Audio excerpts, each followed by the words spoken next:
Yo guys, welcome back to another video on our channel. We are Fuzzy Gums and today I'm going to be talking to you about the best places to sell your clothes. Whether you want to sell on eBay or Depop, I'm going to give you a run through of the advantages and disadvantages of both websites and how to maximise the profit that you're going to make purely from selling your clothes. We're going to be taking into consideration the amount of people on each site, what each site's based on, how, like the benefits and disadvantages, I guess, of each thing. So yeah, let's get into the video. And let's get into the first point now. So let's get started by talking about Depop. Depop is a market space which solely aims at selling clothes. Yeah, there's always going to be people that go on there, they're going to sell generic items, which is more what eBay does. But the traffic of Depop is usually people looking to buy and sell clothes. Benefits of this are that a lot of people, when they go onto Depop, they are already looking for an item which you could potentially be selling. They could search up Nike hoodie and yours is going to come up because people are selling Nike hoodies. And this contrasts to eBay, whereas if you sell Nike hoodies on eBay, people are going to be tagging their Hoover with Nike hoodie to try and get it listed up. It's a lot more people looking to sell a specific clothing item through Depop because that's what it's aimed at. Negatives of this, in contrast, are that there's a lot more people selling the exact same item that you are, meaning there's a lot more competition.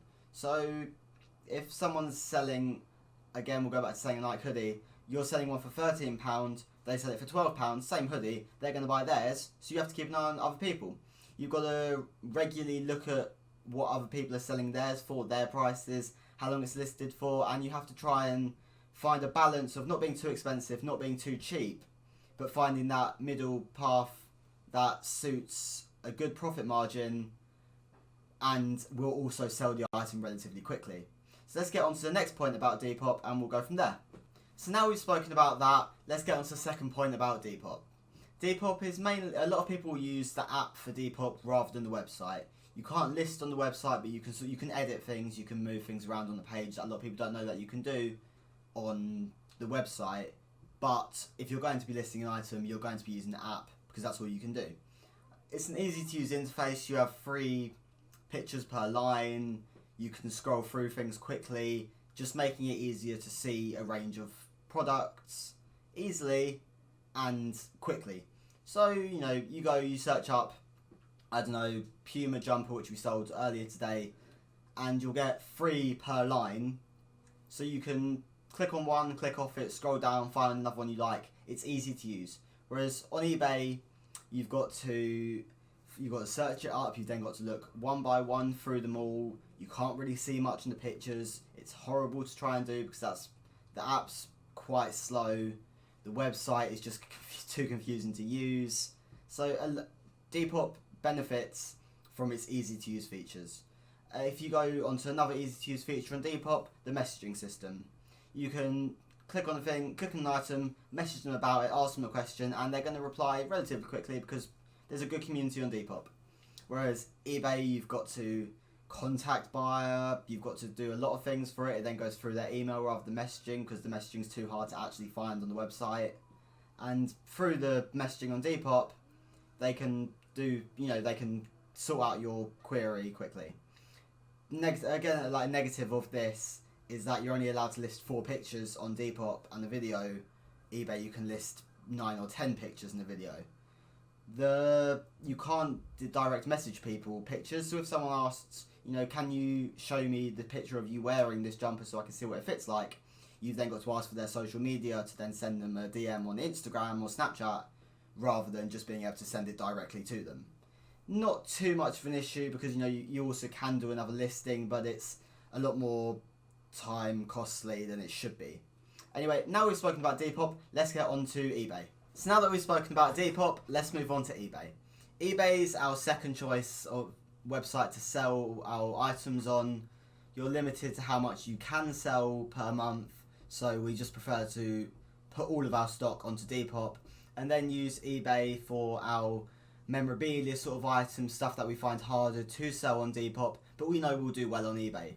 Such as we have what's that cap? A cruise ship. A cruise ship sort of type cap, Adidas Predator bag. We know they're the sort of things that are more likely to be selling on eBay than Depop because if it's a more specific sort of thing to look for. Whereas if you're looking for a generic jumper, you can search up a brand and it's going to be easier to find on Depop. So the next point about eBay is that it is a very big marketplace. There's a lot of people on eBay in comparison to Depop. It is one of the biggest websites in the world. Everyone knows about eBay and that's where they're going to go to first to try and sell things, because a lot of people aren't going to know about Depop. It's a smaller website in comparison to eBay, despite the fact a lot of people still use it, and it is more generic. People selling household items, as I said earlier, rather than just clothes. With higher traffic, yes, a lot of people are going to see your items, whether it's what they're looking for or not, but it's going to bring in a lot more scammers, people trying to con you, take your money, whatever, try and get lower prices. A good feature eBay does have is you can set a minimum price for offers, and if it's below the minimum price you want to sell it for, it will automatically reject their offer, so you haven't got to do it yourselves. Then if they set a higher one and it's within the amount, within the lower, or if it's above the lowest cap price offer, then it will let you accept or decline it.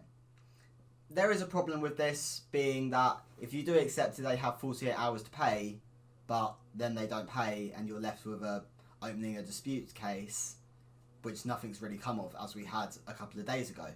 A big negative as well that I find of eBay is that it is a very hard to use website. The interface is horrible, it's hard to find your way around the site. If you're selling something and it sells on, say, Depop as well, because you've listed them on both, it's very difficult to take it down. I was sat there for 20 minutes, half an hour, looking for YouTube videos, just trying to work out how to take down an item. It's not easy to use. A lot of people get put off from selling or even buying on eBay because it's so slow to use and so hard to use. There's always, like everything, there's going to be positives, there's going to be negatives. You've just got to balance it up. We prefer using Depop. We've used it for a while now. We've been happy with it. When we are allowed more listings on eBay because we've sold more things, then yes, we will get into a stage where we will list more things onto eBay. But in the near future, whilst we're growing, our main focus will be to grow on Depop rather than eBay and sort of eventually bring them up to the same level. But that's a long sort of stretch view for now. Anyway, this is going to be the end of the video. Thank you for watching. Leave a comment, tell us what you prefer, how you prefer selling, you know, all that good stuff. Subscribe if you're new, like the video, and I will see you in the next video.